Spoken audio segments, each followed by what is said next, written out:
Jati diri. Okey, jati diri ni dia akan terbit daripada rohani yang kuat. Sepatutnya semua ini pun ada. Cuma kita menggunakan media. Kalau tabung tu kita tengok balik pada sejarah. Kita kena balik kepada sejarah Melayu kita. Silat Melayu ni dia sinonim, silat ni dia sinonim dengan orang Melayu. Dan dia sangat, saya cakap tadi, ada jin ke. Tapi sebenarnya kita kena faham kebatilan tu apa. Okay. Macam saya sentuh tadi, tubuh. Hidupnya tubuh ni, hidupnya jasad ni kerana adanya roh. Kalau latihan tu tak ada rasa siapa pandai, siapa lebih, siapa kurang, itu sama. Di sisi Allah kita semua sama. Selagi hati kita kerana dia, bersih kerana dia, tahulah Allah nak pilih yang mana. Kita buat saja. Silat tu ke mana?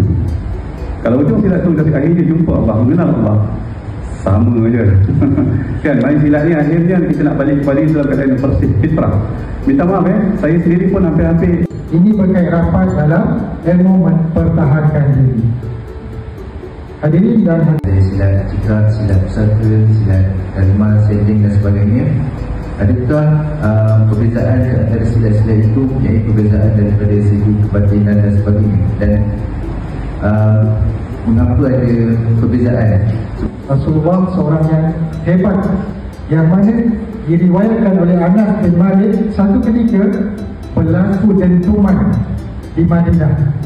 Pada ketika itu, sayang 1000 kali sayang kalau dalamannya tak seimbang dengan keseluruhannya. Tauhid, ilmu tauhid ni kita perlu bawa kepada kehidupan harian kita. Dan ia perlu juga latihkan diri kita. Macam latih tubi lah. Kalau senjata dah tak ada, dan Nabi kata kamu akan balik kepada zaman asal kamu, berperang menggunakan pedang, menggunakan tenaga, menggunakan kepakaran masing-masing. Jadi